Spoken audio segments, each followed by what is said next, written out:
Hello guys, welcome back to another rewatching episode of the lawyer with lawyers podcast. और जैसा कि आज हमारे द लॉयर विथ लॉयर्स का पूरे 1 साल हो चुका है।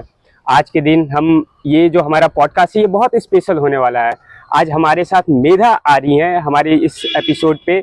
और मैं बता दूं, मेधा एक पैरा एथलीट्स है और इन्होंने इंडिया को बहुत सारे इवेंट में रिप्रेजेंट किया है, इंडिया के लिए मेडल्स लाए हैं। तो चलिए हम मेधा से पूछते हैं इनकी ये जर्नी के बारे में। और मैं एक चीज़ और बता दूं कि मेधा एक लॉ स्टूडेंट भी है।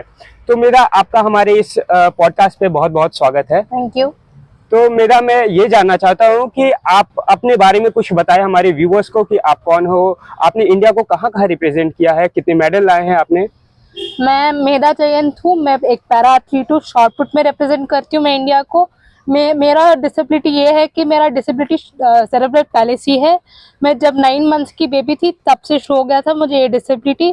और मैं अभी तक 21 इवेंट्स के लिए अपनी करियर में, स्पोर्ट्स करियर में, और पूरा 18 इवेंट्स में मेडल है मेरे। और एशियन यूथ मेडल्स में मेरा ब्रॉन्ज मेडल किया था बहरीन में 2021 में। आपने कितने कंट्री में रिप्रेजेंट किया है इंडिया को। मैंने अभी तक तीन कंट्री में किया। कौन कौन से। मोरक्को में किया है, बहरीन में किया है और चाइना में किया है। ये जो भी एक्सपेंस वगैरह होते हैं वहां जाने के, ये सारे गवर्नमेंट ही देखते हैं। सारे गवर्नमेंट देखते हैं। हाँ, और कुछ हम लोगों को सेल्फ करना पड़ता है। अगर हम हेल्प लेंगे तो एस्कॉर्ट के लिए वो भी गवर्नमेंट दे देती है। अगर नहीं दे पाई तो हम सेल्फ लगा के जाते हैं। बहुत अच्छा मेधा, मैं जैसा कि जानता हूँ कि आप एक 3rd ईयर लॉ स्टूडेंट भी, BLLB आप कर रही हो। तो आप लॉ से कैसे, मतलब कि लॉ में क्यों आ पाई, ये कहाँ से आपने कहते हैं ना, कभी कभी हम कुछ प्लान नहीं करते और किस्मत का कुछ प्लान होता है। मैं लॉ में अपनी चॉइस में तो बिल्कुल भी नहीं थी, बाई चांस हो गया था। अच्छा। मैं जब तक 12th कंप्लीट कर रही थी तभी तक मुझे नहीं पता था कि क्या करना है। 12th का रिजल्ट आ गया था तब भी मुझे नहीं पता था कि क्या करना है। बाई चांस लॉ में गया, फिर मुझे पता चला मैं इधर क्यों हूँ। तो अभी क्या आप लॉ को एंजॉय कर रहे हो। हाँ, मैं लॉ को एंजॉय कर रही हूँ। उससे कई ज्यादा मैं अवेयर हो रही हूँ अपनी राइट्स को, अपनी डिसेबिलिटी को कैसे रिप्रेजेंट करना है। मेरे जैसे कई सारे लोग हैं जिनकी आवाज नहीं सुनते लोग, जो दबा दिए जाते। कुछ लोगों को तो ये भी नहीं पता होता कि उनकी प्रॉब्लम क्या है, उसको अप्रोच कैसे किया जाता है गवर्नमेंट के सामने। अगर मेरी लॉ डिग्री कंप्लीट हो जाती है, मैं उन लोगों की आवाज बन सकती हूँ, कई सारे लोगों की। बहुत सुंदर यार, ऐसी मोटिवेशन सबके। तो मेधा, जैसा कि आप एक लॉ स्टूडेंट भी हो, तो अभी तक 3rd ईयर में आप आ चुकी हो, तो आपको कौन सा सब्जेक्ट सबसे हार्ड लगता है और उसे ठीक करने के लिए आप क्या क्या कर रही हो। मुझे पर्सनली ऐसा लगता है कि अगर हम BLLB को ले तो कोई सब्जेक्ट हार्ड नहीं होता, पर सारे सब्जेक्ट ट्रिकी होते हैं। अगर उस सब्जेक्ट के रिलेटेड ट्रिक समझ जाओ ना, कैसे आंसर करना, वो इजी हो जाता है। अभी तक मैं कहूँ कि मुझे कॉन्स्टिट्यूशन बहुत ट्रिकी लगा, उसका एप्लीकेशन थोड़ा सा मुझे कॉम्प्लिकेटेड लगा। मैंने लिख के प्रैक्टिस किया। कुछ सब्जेक्ट ना बाहर करने से नहीं आते। मेरा क्या होता है कि मैं बाइटिंग में अच्छी लिख नहीं पाती हूँ उतना ज्यादा, तो मैं बाइटिंग प्रेफर करती हूँ। कॉन्स्टिट्यूशन ऐसा सब्जेक्ट है कि मुझे बाइट करने से भी नहीं आ रहा, तो मैं लिख के प्रैक्टिस करती हूँ। अगर पेपर तो क्लियर करना पड़ेगा ना। परफेक्ट। तो मेरा, जैसा कि आपका स्पोर्ट्स भी रहता है, फिर से आपका पढ़ाई भी रहता है, लॉ भी रहता है। हाँ। तो आप इन दोनों को कैसे बैलेंस करते हो। लाइक कि आपको ट्रेनिंग भी रहता है, फिर आपको कॉलेज भी आना पड़ता है, तो आप कब ट्रेनिंग के लिए जाते हो, कब कॉलेज आते हो, और इसे कैसे आप बैलेंस करते हो। देखो, मेरी ट्रेनिंग की शेड्यूल ना, अभी बात करें तो 3 दिन ग्राउंड पे होता है, 3 दिन जिम पे होता है। अच्छा। और जब जिम पे होता है तब भी सुबह होती है, और जब ग्राउंड पे होती है तब भी सुबह होती है। अभी क्या हुआ, पिछले साल जब कॉलेज 11 बजे शुरू होता था, एक सेमेस्टर था ना, 11 बजे शुरू होता, तो मुझे बहुत सारा टाइम मिला था, सुबह मैं कंफर्टेबली आ सकती थी। अभी क्या होता है, 9 बजे कॉलेज शुरू होता है, मेरा प्रैक्टिस 8:30 तक खत्म हो जाता है, तो बहुत डिफिकल्ट होती है कॉलेज आने के लिए। अभी क्या होता है कि अगर तुम लोग 5-10 मिनट भी लेट हो तो अटेंडेंस नहीं देते, तो मैं हर दिन तो एग्जाम्शंस लेके नहीं आ सकती ना। तो जैसे कि मैं कल लेट आई थी क्लास के लिए, तो वहाँ पे लिफ्ट का कुछ हो गया था, शिफ्टिंग वगैरह, और मैं नहीं आ पाई थी 9-10 को क्लास में, और अटेंडेंस हो गया था और मुझे अटेंडेंस नहीं मिला। ऐसे सब प्रॉब्लम होती है, तो मैं पढ़ाई से ज्यादा इन चीजों से परेशान रहती हूँ।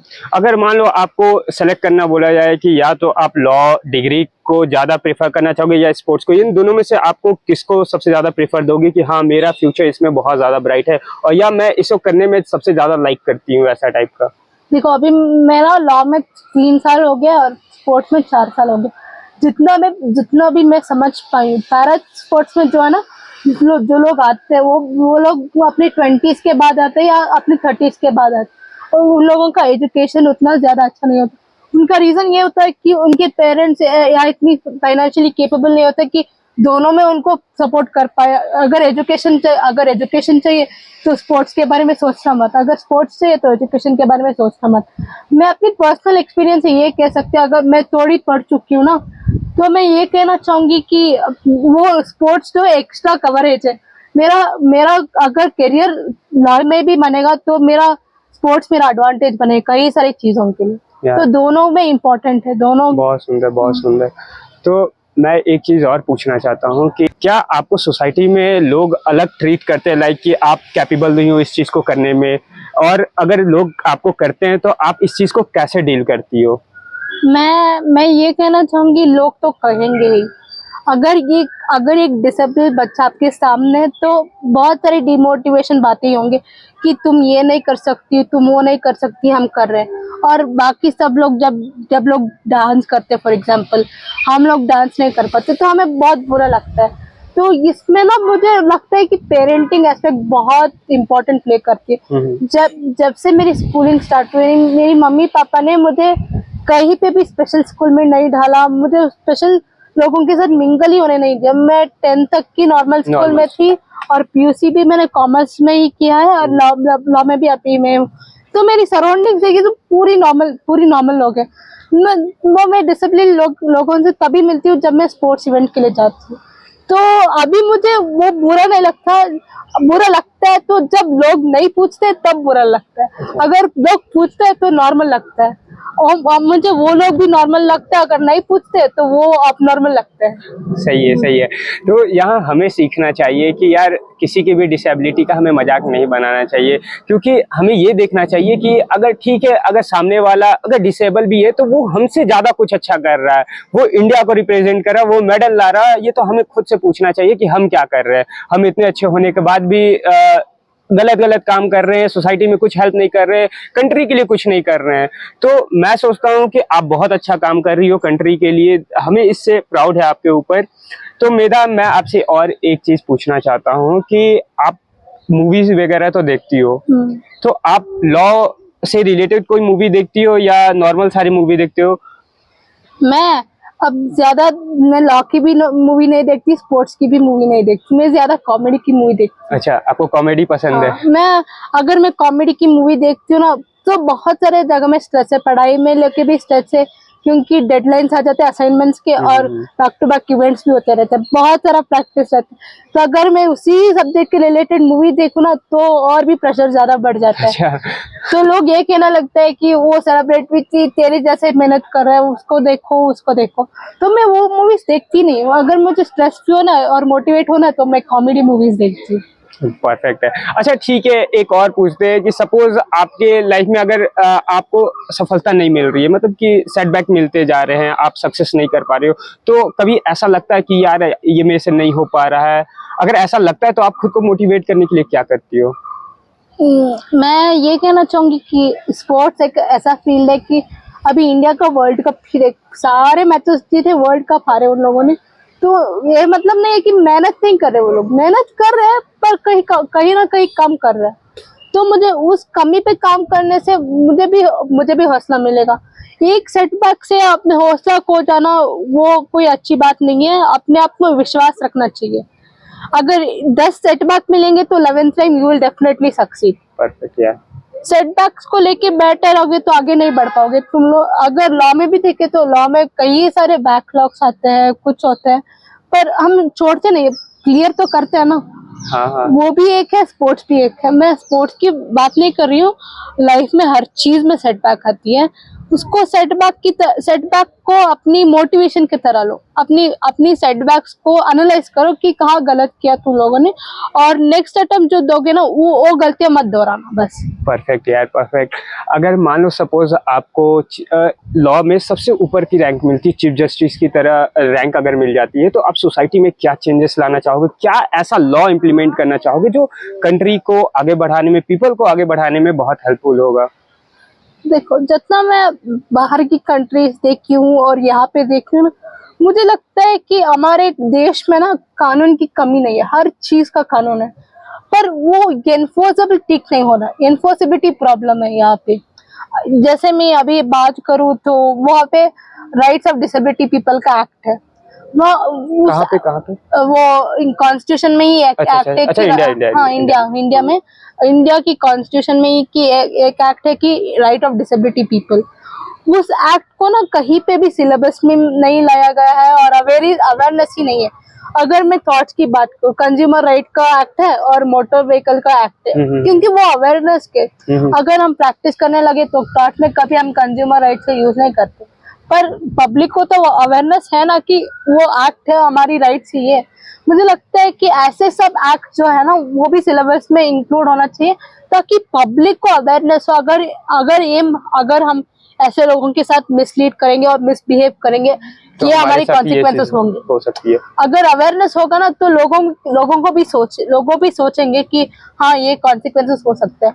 अभी ये लॉ देखो तो किसी को भी अवेयरनेस नहीं है, तो हम क्या करते हैं, डिसेबिलिटी पीपल को ना थोड़ा टेकन फॉर ग्रांटेड ले लेते हैं, उनकी फीलिंग्स को वैल्यू नहीं करते हम लोग। पहले मैं एग्जांपल दूं तो अगर हम मॉल्स वगैरह जाते हैं तो हम एस्केलेटर्स यूज नहीं कर पाते, तो लिफ्ट में ही जाना पड़ता। मॉल्स में क्या होता है कि बहुत सारा क्राउड होता है कि 2 लिफ्ट है, अभी क्या बोलते हैं कि तुम लोग खड़े हो जाओ हम जाते हैं, तो कई सारे लोगों को ना ये एम्पैथी नहीं है, कि लोगों को लगता है कि मैं क्या है, छोड़ो वो कुछ नहीं, ये लायक ही नहीं है, ऐसा कुछ। अगर ये लॉ, डिसेबिलिटी लॉ का जो एनफोर्सेबिलिटी है ना वो थोड़ा स्ट्रांग हो जाता है और फिर ये सिलेबस में इंक्लूड हो जाता है, पीपल को अवेयर होंगे उससे, आपको भी अवेयर होंगे और फिर एक सेफ्टी एनवायरनमेंट बन जाएगा डिसेबिलिटी पीपल के लिए। ऐसे नहीं है कि पब्लिक में ही अवेयरनेस मिलेगी, हम डिसेबिलिटी लोगों को भी हिम्मत मिलेगी, हाँ ये हमारी राइट्स है। मैं लॉ पढ़ रही हूँ इसीलिए मुझे पता है, कई सारे डिसेबिलिटी लोग लॉ नहीं पढ़ते तो उनको भी वो अवेयर नहीं होते। अगर ये गवर्नमेंट स्ट्रॉन्ग कर देगी ना तो सेफ्टी एनवायरनमेंट बन जाएगी और बेटर प्लेस बन जाएगा ये। इवन मैं भी इस लॉ के बारे में अवेयर नहीं था, बट मैं एश्योर करता हूँ कि आज जाके मैं खुद इस पे रिसर्च करूंगा कि ये है क्या, क्योंकि हमारे सिलेबस में ये है नहीं। हाँ। आपने बहुत अच्छा क्वेश्चन राइज किया कि ऐसे ऐसे लॉ हमें नहीं पढ़ाए जाते, जो मैं भी खुद अवेयर नहीं हूँ, बट मैं हाँ आज जा करके इसके ऊपर जरूर देखूंगा कि ये चीज़ क्या है। और मैं भी सोचता हूँ कि गवर्नमेंट को ऐसे ऐसे लॉ को सही में इम्प्लीमेंट करना चाहिए, क्योंकि ये लोग ऐसे मतलब कि ये हमारे साथ रहते हैं, अगर हमें इनसे अवेयर कराया जाएगा तो शायद इनकी भी राइट की वॉल्यूशन ना हो, या बहुत सारी चीज़ें। अच्छा, मैं एक और चीज़ पूछना चाहता हूँ कि क्या इंडियन गवर्नमेंट आपके जैसे पैरा एथलीट्स को अच्छे से ट्रीट करते हैं? अच्छे से ट्रीट करने का मतलब कि सारे जितने भी एकोमोडेशन फीस और भी जितने सारी चीज़ें होते हैं, अलाउंस वगैरह होते हैं, वो क्या आप लोग को प्रॉपर मिलता है? हाँ प्रॉपर मिलता है, हम देश को इक्वल ट्रीटमेंट मिला जाता है, जैसे नॉर्मल एथलीट को ट्रीट किया जाता है वैसे ही रेस्पेक्ट हमें मिल जाता है। पर ये मेरी रेस्पेक्ट की बात नहीं, हर चीज में हम देश को रेस्पेक्ट, तो रेस्पेक्ट देना उनकी एक तरफ से ऑनर है।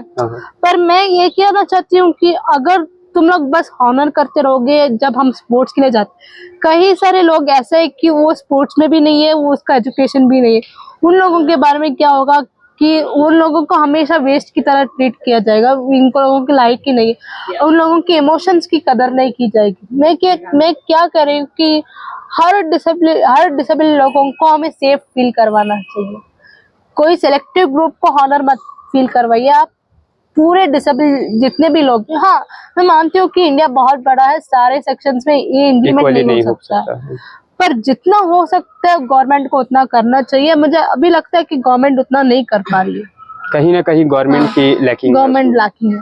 जो बहुत सारे स्टूडेंट आपके साथ पढ़ते हैं, वो बहुत बार उनका क्या होता है कि सेमेस्टर बैक लग जाता है या लाइफ में बहुत चीज़ें वो सक्सेस नहीं कर पाते हैं, तो उनको मोटिवेट करने के लिए आप क्या बोलना चाहोगे?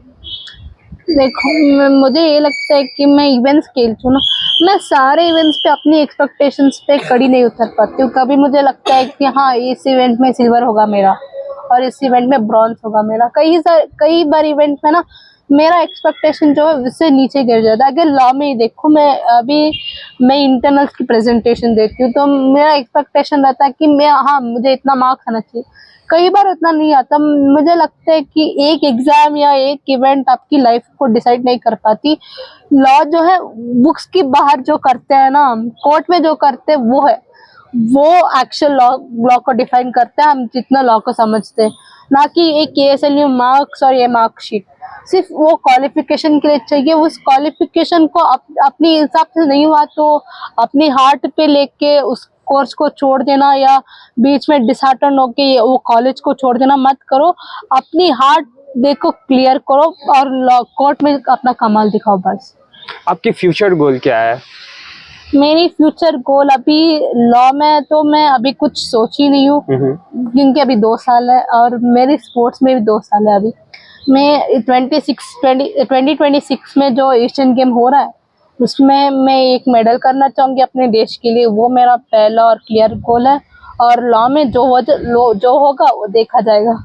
मैं भगवान से मनाऊंगा कि आप जरूर मेडल हमारी कंट्री के लिए लेकर के आए और अपने लिए लेकर के आए, इससे हमें बहुत खुशी होगी। तो गाइस, जैसा कि आपने देखा कि मेधा आज हमारे पॉडकास्ट पे आई थी, इनसे बात करने के बाद मुझे यही लगा कि इनके अंदर खुद सेल्फ कॉन्फिडेंस इतना सारा है। हमें इनसे सीखना चाहिए कि यार, लाइफ में कितनी भी प्रॉब्लम क्यों ना हो, लाइफ में अपना 100% दो, हमेशा खुश रहो और कुछ अच्छा काम करो, सोसाइटी में कुछ अच्छा काम करो, जिससे कि आपका नाम रोशन हो, आपकी सोसाइटी का नाम रोशन हो, कंट्री का नाम रोशन हो।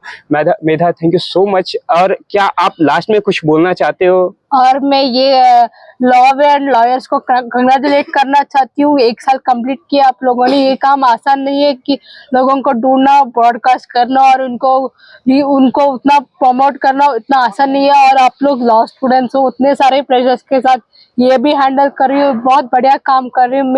मैं ये चाहूंगी कि और आगे जाए आपके फॉर्म और नेशनल लेवल पे रिकॉग्नाइज हो।